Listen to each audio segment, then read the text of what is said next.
आउज़ुबिल्लाहिमिनश्शैतानिर्रजीम बिस्मिल्लाहिर्रहमानिर्रहीम।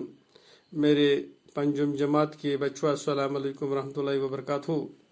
चूँकि आप जानते हैं कि 2 दिन से हम एक नया सबक पढ़ रहे हैं जिसका नाम है मैरी क्यूरी। चूँकि हम पहुँच गए सफ़र नंबर 90 यानी 90 पर।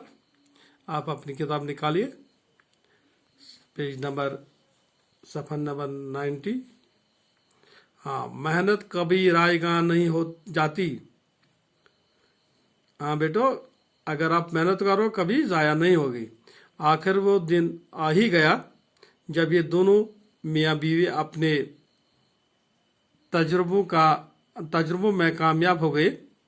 बहरहाल आखिर वो दिन आ ही गया कि ये दोनों जो है ना मियाँ बीवी ये अपने तजुर्बे में कामयाब हो गए और इन्हें अपनी मेहनत का फल मिल गया।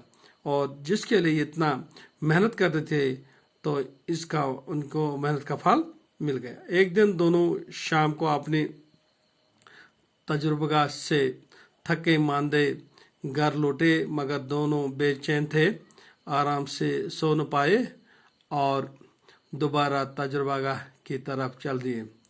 चूँकि एक दिन शाम को जब ये अपने तजुर्बेगाह से निकले तो बहुत थके हुए थे, परेशान थे। बहरहाल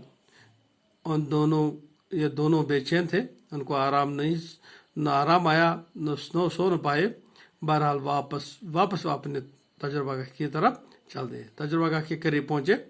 जब ये अपने इस बोसीदा तजुर्बेगाह के पास पहुंचे, खिड़की से अंदर झांका तो दोनों मबहूत रह गए। मबहूत मतलब है हैरान रह गए। अंदर मेज़ों पर रखे प्यालों से धीमी धीमी नीली शाखें फूट रही थी। क्योंकि जब उन्होंने अंदर देखा, खिड़की के अंदर, तो उन्होंने जिन प्यालों में उन्होंने ये रेडियम रखा था वो आराम से इनकी नीली नीली शाखें किरणें आने लगी। इन दोनों की खुशी की कोई इंतहा न रही, यानी वो बहुत खुश हुए। उन्होंने आखिरकार एक नया जवाहर दरियाफ्त कर लिया।